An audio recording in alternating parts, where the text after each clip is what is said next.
चलिए हम लोग एक्सरसाइज शुरू कर रहे हैं। आज 11.1 एक्सरसाइज है और इसका क्वेश्चन शुरू कर रहे हैं हम लोग करना। इसमें पहला क्वेश्चन जो दे रखा है ये फिगर बेस्ड है, ये फिगर दे रखा है और इस फिगर के बेस पे ये क्वेश्चन दे रखा। अभी मैं पढ़ता, समझाता और करके दिखाता हूँ। मैं क्या कर रहे थे हम लोग, वही जो करते कहते और सुनते चले आ रहे हैं कि जब वक्त होता है, ठीक है, तो एहसास नहीं होता, और जब एहसास होता है तो वक्त नहीं होता। मैं साबिर अली और आप देख रहे हैं ILCC क्लासेस, जो अलीगढ़ बेस्ड नीट JEE का रेजिडेंशियल कोचिंग क्लास है। साथ ही AMU जामिया और दूसरे यूनिवर्सिटी के भी एंट्रेंस की भी तैयारी कराते हैं। तो वो लोग जो लोग तैयारी करना चाहते हैं कांटेक्ट कर सकते हैं। ऑफलाइन ऑनलाइन दोनों ही प्लेटफॉर्म अवेलेबल है। अगर यूनिवर्सिटी के इन्फॉर्मेशन से अपडेट रहना चाहते हैं तो हमारे चैनल को सब्सक्राइब कर ले, क्योंकि इस चैनल पे सारे इन्फॉर्मेशन यूनिवर्सिटी के AMU जामिया BHU या दूसरे यूनिवर्सिटी के जितने भी इन्फॉर्मेशन है हम लोग अपलोड करते रहते हैं, अपडेट करते रहते हैं। तो अपने आप को अपडेट रखने के लिए यूनिवर्सिटी के इन्फॉर्मेशन से हमारे चैनल को सब्सक्राइब कर ले। अब ये क्वेश्चन हम लोग करने जा रहे हैं, पढ़ता हूँ, समझाता हूँ और बताता हूँ क्या है। A square and a rectangular field with the measurements as given in the figure have the same perimeter. Which field has larger area? यहाँ दे रखा है एक स्क्वायर है, इसका एक साइड 60 मीटर है। ये एक हमारा रेक्टेंगल है, इसका लेंथ जो दे रखा है 80 मीटर है। दोनों का पेरीमीटर बराबर है, दोनों का पेरीमीटर बराबर है। तो बताना इन दोनों में से एरिया किसका ज़्यादा है, इनमें से एरिया किसका ज़्यादा है। दोनों का पेरीमीटर बराबर है। कितनी बात सुन में करता हूँ, सॉल्यूशन करके दिखाता हूँ मैं। तो perimeter of square is equal to perimeter of rectangle. कितनी बात सुन में। पेरीमीटर का फॉर्मूला याद है आप लोगों को। पेरीमीटर हमने सारी चीज़ें लिखा रखे हैं फॉर्मूले में, तो फॉर्मूला याद है, जाके चेक कर लीजिए और उसके बाद मैं इसको करता हूँ। पेरीमीटर स्क्वायर का फॉर्मूला है 4 इंटू साइड, क्योंकि सम ऑफ ऑल साइड लेते हैं। पेरीमीटर में सम ऑफ ऑल साइड होता है, तो स्क्वायर के सभी साइड बराबर होते हैं, तो चारों साइड बराबर, तो 4 इंटू साइड लेते हैं, लेंथ ऑफ वन साइड। और रेक्टेंगल का पेरीमीटर का लेंथ ब्रेथ अलग अलग होता है, तो 2L + B होता है इसका, ठीक है, 2L + B ये पेरीमीटर का फॉर्मूला होता है। दोनों का पेरीमीटर बराबर है तो हम लोग यहाँ से वैल्यू निकालते हैं। तो ये 4 है और स्क्वायर का जो साइड है वो 60 मीटर है, ये हमने ले लिया। और ये 2 है, इसका लेंथ जो है ना 80 है और ब्रेथ हम लोग निकाल लेते हैं। तो यहाँ पे हम लोग सिंप्लीफाई करते हैं इसको। ये देखिए 2 से इसको कैंसिल कर लेंगे तो 2 तो इधर आके 2 कैंसिल हो जाएगा। 60 को 2 से मल्टीप्लाई करेंगे 120 हो जाएगा। इधर 80 को शिफ्ट करेंगे तो 120 में से 80 माइनस हो जाएगा, ये B के बराबर है। B is equal to 120 minus 80 40 metre, ये ब्रेथ आ जाएगा। यानी ये जो हमारा रेक्टेंगल है इसका B का जो वैल्यू है, B जो है वो 40 मीटर है। कितनी बात समझे। अब हम लोग दोनों का एरिया निकालते हैं। एरिया का फॉर्मूला तो पता है, स्क्वायर का एरिया रेक्टेंगल का एरिया, फॉर्मूला याद है। देखिए आप लोग, जब तक मैं इसको मिटाता हूँ तब तक आप फटाफट देख लीजिए आप लोग और बताइए। याद कर लिए आप लोग, देख लिए। एरिया ऑफ स्क्वायर का फॉर्मूला क्या है, एरिया ऑफ स्क्वायर होता है साइड स्क्वायर, ठीक है, और साइड है 60, इसका एक साइड का वैल्यू 60 है, तो इसको स्क्वायर करेंगे तो ये आ जाएगा 3600 मीटर स्क्वायर। ये एरिया ऑफ स्क्वायर हो गया। फिर area of rectangle, area of rectangle क्या होता है, लेंथ इंटू ब्रेथ है। लेंथ कितना है 80 और ब्रेथ कितना है 40, इसको मल्टीप्लाई करेंगे हम लोग, 8 4 जा 32, ये इतना मीटर स्क्वायर आ गया। तो ये 3200 है, ये 3600 है, तो किसका एरिया ज़्यादा हो गया? Area of square is greater than area of rectangle. तो यहाँ पे हम लोग लिख लेते हैं, क्या लिखेंगे? Area of square is greater than area of rectangle। ठीक है, क्या समझ में आया? ये एक बहुत ही मेमोरेबल पॉइंट है ये। ठीक, ये तो ऐसे हम लोगों ने एक्सरसाइज का क्वेश्चन किया, लेकिन जब भी कभी कंपटीशन में कोई सवाल आता है और कहता है कि एक स्क्वायर और एक रेक्टेंगल दोनों का पेरीमीटर बराबर है, तो किसका एरिया ज़्यादा होगा? तो एरिया किसका ज़्यादा होगा? स्क्वायर का एरिया ज़्यादा होगा। ये हमेशा, ये जनरल है। ये किसी भी स्क्वायर का और रेक्टेंगल का पेरीमीटर जब बराबर होगा, तो ऐसे कंडीशन में एरिया जब कैलकुलेट करेंगे, ऐसे कंडीशन में जब एरिया कैलकुलेट करेंगे, तो एरिया जो रेक्टेंगल का होगा वो छोटा होगा, स्क्वायर का एरिया बड़ा होगा। ठीक है, तो ये ऐसे भी जनरल क्वेश्चन बन सकता है कि अगर एक रेक्टेंगल एक स्क्वायर का एरिया पेरीमीटर बराबर दे रखा है, तो किसका एरिया ज़्यादा होगा? स्क्वायर का एरिया ज़्यादा होता है। इसे हम मिटाते हैं, अगला क्वेश्चन कराते हैं। समझ में आ गया? इसे ध्यान करिए, ये स्टेटमेंट बहुत इंपॉर्टेंट है ये। ठीक है, इसे मेमोराइज करिए, समझिए इसको। अभी मिटाता हूँ, मैं दूसरा क्वेश्चन लिखता हूँ, बताता हूँ। ये अगला क्वेश्चन, क्वेश्चन नंबर 2 आ गया। 11.1 एक्सरसाइज 8th क्लास के मैथ की बुक बता रही है, और इस चैप्टर का नाम है मेंसुरेशन। तो एक फिगर दे रखा है, इसमें क्या दे रखा है? ये एक स्क्वायर है, स्क्वायर का जो मेजरमेंट है 25 मीटर इधर है, 25 मीटर इधर है। इसके अंदर एक घर बनाया गया इस तरह से। तो इसका जो एक तरफ से जो लेंथ, ये बाकी तो ये गार्डन है, ये सब साइड साइड में गार्डन बनाया गया है, बीच में घर बनाया गया है। तो इसका ये जो लेंथ है वो 20 मीटर है, और इसका जो ब्रेथ है वो 15 मीटर है। ये 20 मीटर है और ये 15 मीटर है ये। ठीक है ना, ये 15 है हमारा। इसी पे बेस करता हुए ये सवाल दे रखा, मैं पढ़ता हूँ, समझाता हूँ। Miss Kaushik has square plot with the measurements as shown in the figure. जो फिगर का मेजरमेंट दे रखा है स्क्वायर का, वो दे रखा है। She wants to construct a house in the middle of the plot. Plot के मिडिल में घर बनाना चाहते हैं। ठीक, a garden is developed around the house. Garden जो है, इसके घर के चारों तरफ गार्डन बना रहे हैं। Find the total cost of developing garden around the house at the rate of ₹55 पर मीटर स्क्वायर। ये जो पूरा गार्डन बनाया जा रहा है, इसका टोटल कॉस्ट कितना लगेगा? अगर 1 मीटर स्क्वायर गार्डन का 55 रुपीज़ लगता है, तो पूरे गार्डन बनाने का कितना खर्च लगेगा, वो बताना है। ठीक है, सवाल समझ में आया? एक स्क्वायर गार्डन है, बीच में घर बना रहे हैं, बाकी सब गार्डन बना दे रहे हैं। तो वो जो घर को छोड़कर बाकी जो गार्डन है उसको बनाने के लिए 55 रुपये 55 रुपीज़ पर मीटर स्क्वायर का कॉस्ट है। तो नेट कितना कॉस्ट इस पर लग जाएंगे? ठीक, तो हम लोग क्या करेंगे, पहले पूरे स्क्वायर का एरिया निकाल लेते हैं, गार्डन प्लस हाउस दोनों मिला के हो जाएगा। फिर हाउस का एरिया निकाल लेते हैं, गार्डन में से हाउस का एरिया माइनस कर देंगे, जो बचेगा, सॉरी, पूरे स्क्वायर का एरिया में से हाउस का एरिया माइनस कर देंगे, जो बचेगा वो गार्डन का एरिया हो जाएगा। फिर उसके बाद कॉस्ट निकालना है, तो रेट से मल्टीप्लाई कर देंगे एरिया को, तो कॉस्ट आ जाएगा। ठीक, समझ में बात आ गई? अब मैं इसको जो है क्वेश्चन को करने जा रहा हूँ। ये जो रेट है यहाँ पे लिख दे रहा हूँ। रेट क्या है? ₹55 पर मीटर स्क्वायर। बाकी सब इसमें दे रखा है, तो मैं इस क्वेश्चन को मिटा दे रहा हूँ। इस क्वेश्चन की ज़रूरत नहीं है, और इसके बाद मैं इसे करता हूँ। ठीक है, ठीक है ना। ये पूरे एरिया जो है स्क्वायर का जो एरिया, इसमें 2 पार्ट बन रहे हैं, एक हाउस बन रहा है और दूसरा गार्डन बन रहा है। तो दोनों एरिया, दोनों का जो एरिया होगा ये मिला के स्क्वायर के एरिया के बराबर होगा। तो क्या लिखेंगे? Area of square plot, square plot is equal to area of house plus area of garden.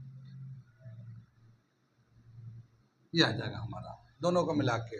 अब एरिया ऑफ स्क्वायर का क्या होता है, साइड स्क्वायर हो गया हमारा, क्योंकि स्क्वायर है तो स्क्वायर का फॉर्मूला साइड का पता तो है ना, स्क्वायर करिए साइड से लेते हैं। एरिया ऑफ हाउस निकालें तो हाउस का जो मेजरमेंट दे रखा है ये लेंथ इनटू ब्रेथ से निकाल लेते हैं, और ये एरिया ऑफ गार्डन आ जाएगा ये, ठीक। यहाँ पे जो दे रखा है साइड, स्क्वायर का जो साइड है ये 25, लेंथ ब्रेथ दोनों 25 है, तो ये 25 का हम लोग स्क्वायर कर लेते हैं। इसका लेंथ कितना आ जाएगा, ये 20 ले लेते हैं, और ब्रेथ हो जाएगा 15, ये जो हाउस है, बाकी एरिया ऑफ गार्डन हो जाएगा, ठीक। इसका 25 का स्क्वायर करेंगे 625 मीटर स्क्वायर आ जाएगा, इसको हम 15 से मल्टीप्लाई करेंगे तो ये 300 मीटर स्क्वायर आ जाएगा, और ये एरिया ऑफ गार्डन, ये एरिया ऑफ गार्डन आ जाएगा। ये एरिया ऑफ गार्डन निकालेंगे तो इसको क्या करेंगे, 625 में से माइनस करते हैं 300, ये एरिया ऑफ गार्डन आ जाएगा, ठीक। अब इसमें से माइनस कर तो कितना बचेगा हमें, एरिया ऑफ गार्डन जो आएगा हमारा,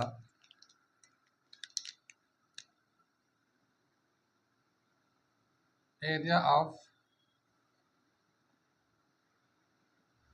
325 मीटर स्क्वायर, ये टोटल बच जाएगा। 600 में से 625 में से 300 माइनस करेंगे तो 325 मीटर स्क्वायर आ जाएगा। कितनी बात सुन में। अब इसका क्या बताया कि 1 मीटर का जो रेट है वो 55 रुपीज़ है, तो टोटल कॉस्ट कितना आएगा, तो हम लोग क्या करेंगे, इसको टोटल कॉस्ट निकालेंगे area into rate, total cost is equal to total cost is equal to area into rate, क्या रेट है उससे मल्टीप्लाई कर देते हैं। ये एक रिलेशन भी है, याद भी रख सकते हैं, एरिया को रेट से मल्टीप्लाई कर टोटल कॉस्ट होता है। तो कभी कभी रेट निकालने के लिए ये एरिया दिया होता है, टोटल कॉस्ट होता है, तो इससे भी निकालते हैं, रेट भी निकाल सकते हैं हम लोग, ठीक है, कई तरीके से यूज करते हैं। तो total cost is equal to area दे रखा 325, इसको मल्टीप्लाई कर देते 55 से, तो इतने रुपये का कॉस्ट आ जाएगा, ये आ जाएगा 17,875 रुपीज़ का, इतना रुपये का टोटल 17,875 रुपये का कॉस्ट बैठ जाएगा, टोटल 17,875 रुपये का, ठीक है ना। कितनी बात समझ में आई, यहाँ तक समझ में आ गया। ये कहाँ समझ में नहीं आया, कोई स्टेप ऐसा जो समझ में नहीं आ रहा हो तो पूछ सकते हैं, मैसेज कर सकते हैं हमें, जो लोग वीडियो से हमें देख रहे हैं तो वो हमें मैसेज कर सकते हैं, ठीक है। हम बाद में जैसे भी तरीका होगा हम समझाएंगे, बताएंगे। आगे चलते हैं, ये समझ में आ गया, नोट कर लीजिए। मैं अगला क्वेश्चन नंबर 3 इसी एक्सरसाइज का लिखने जा रहा हूँ अब इसको, ठीक है ना, मिटाता हूँ इसे। ये अगला क्वेश्चन नंबर 3 है, और इस क्वेश्चन नंबर 3 का जो है ये फिगर दे रखा है ये, ठीक है, फिगर दे रखा है ये, और इसके बाद क्वेश्चन क्या दे रखा है मैं बता रहा हूँ। क्या दे रखा है कि ये एक गार्डन है, ठीक है ना, और इसका जो है बीच में तो रेक्टेंगल है और किनारे में सेमी सर्कल है, ठीक। ये पूरा जो लेंथ है यहाँ से यहाँ तक, यहाँ से यहाँ तक, ये 20 मीटर है, और इसका जो सेमी सर्कल का जो डायमीटर है वो 7 मीटर है। तो इसका पूरे फिगर का हमें पेरीमीटर भी बताना है और एरिया भी बताना है, इसका पेरीमीटर एरिया दोनों निकालना है, ठीक। मैं पढ़ता हूँ क्या दे रखा। The shape of a garden is rectangular in the middle and semi circular at the end as shown in the figure diagram, ठीक। Find the area and perimeter of the garden. इस गार्डन का area भी बताना, perimeter भी बताना है। इसमें क्या है, 2 सेमी सर्कल है, एक सेमी सर्कल इधर है, एक सेमी सर्कल इधर है, दोनों सेमी सर्कल को मिला दें तो एक सर्कल बन जाता है। कितनी बात में, दोनों सेमी सर्कल को मिला देता हूँ। अब क्या बताया कि यहाँ रेक्टेंगल है यहाँ से यहाँ तक, तो जो रेक्टेंगल का जो लेंथ है वो लेंथ यहाँ से यहाँ तक है। तो इसमें क्या होगा कि ये जो डायमीटर है ये इसका आधा जो होगा, तो ये डायमीटर जो नहीं, ये सेमी सर्कल जो है इसका डायमीटर जो है 7 मीटर है। सेम सेमी सर्कल इधर भी है, तो इसका भी डायमीटर 7 मीटर है। इसका रेडियस कितना हो जाएगा, 7.2, 7 का हाफ लेंगे तो 3.2 आ जाएगा। तो रेडियस यहाँ से यहाँ लो, यहाँ से यहाँ लो, ये भी रेडियस कहलाएगा, ये 3.5 मीटर का आ जाएगा। इधर भी रेडियस जो होगा 3.5 मीटर का आ जाएगा। कितनी बात समझ में?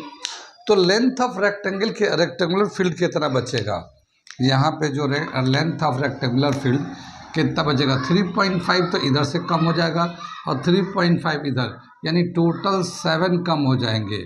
तो अगर हम लोग लिखते हैं तो 20 में से 7 माइनस करेंगे तो 13 मीटर बच जाएगा। ये लेंथ ऑफ रेक्टेंगुलर फील्ड का आ जाएगा। ठीक, अब यहाँ से यहाँ तक अगर 13 है तो ये यहाँ से यहाँ तक भी 13 मीटर रहेगा। ये कितनी बात समझ में? तो रेक्टेंगुलर फील्ड का जो लेंथ है वो तो 13 है और ब्रेथ कितना हो जाएगा, जो सेमी सर्कल का डायमीटर है उसी का हमारा ब्रेथ हो जाएगा इसका। तो अब हम टोटल एरिया निकाल रहे हैं, area of the given figure, area of given figure निकाल रहे हैं हम लोग, एरिया ऑफ द फिगर। ये फिगर का क्या है, इसमें area of rectangle, area of rectangle plus twice area of semi circle. ठीक है ना, सेमी सर्कल के दो सेमी सर्कल अगर मिलाते हैं तो एक सर्कल के बराबर हो जाता है। ठीक है, तो हम लोग क्या करेंगे, area of rectangle length into breadth है और दो सेमी सर्कल को मिलाएंगे तो एक सर्कल के एरिया हो जाएगा और ये हमारा पाई आर स्क्वायर के बराबर हो जाएगा। ठीक है, इसका रेक्टेंगल का जो सेक्शन है, इसका जो लेंथ है वो तो 13 है और ब्रेथ जो है ना 7 है। ये ब्रेथ जो है ना ये 7 है इसका। इसी तरह से ये पाई जो है ना 22/7 है और ये आर जो है ना इस डायमीटर का आधा यानी 7/2 का होल स्क्वायर कर लेंगे। ये 13 को 7 से मल्टीप्लाई करेंगे 91 हो जाएगा। ये 22/7 और ये इसका स्क्वायर करेंगे तो ये इस तरह से आ जाएगा। 2 दफ़ा 7 लिख दिया, एक बार 4 लिख दिया। 7 को 7 से कैंसिल कर देते हैं, 2 से कैंसिल करेंगे 11। अब ये आ जाएगा हमारा टोटल जो हैगा ये 91 आ गया। 11 7 77/2 आ जाएगा। ये 91 है, 77 को 2 से डिवाइड करेंगे 38.5 आ जाएगा। इसको प्लस करेंगे तो ये आ जाएगा 59, ये इतना मीटर स्क्वायर आ जाएगा। तो इस फिगर का जो एरिया है वो हमारा 129.5 मीटर स्क्वायर आ जाएगा। कितना समझ में आया? ये दो पार्ट हम लोगों ने कर लिया, एक रेक्टेंगल का एरिया निकाल लिया और दो सेमी सर्कल को मिला के एक सर्कल का एरिया निकाल दिया। तो ये होगा हमारा एरिया ऑफ गिवन फिगर। अब हम लोग निकालते हैं पेरीमीटर ऑफ दिस फिगर। तो पेरीमीटर क्या होगा, ये बाहर का जो लेंथ है ना ये पूरा लेंथ को प्लस करना है। तो देखो ये रेक्टेंगल है 13, ये 13, तो ये दो 13 हो जाएंगे और ये सेमी सर्कल, ये सेमी सर्कल, दो सेमी सर्कल मिलाएंगे तो सर्कल हो जाएगा। तो इनका सरकमफ्रेंस निकाल लेंगे हम लोग। कितनी बात सुनिए, तो यहाँ पे हम लोग पेरीमीटर निकालने जा रहे हैं। यहाँ पे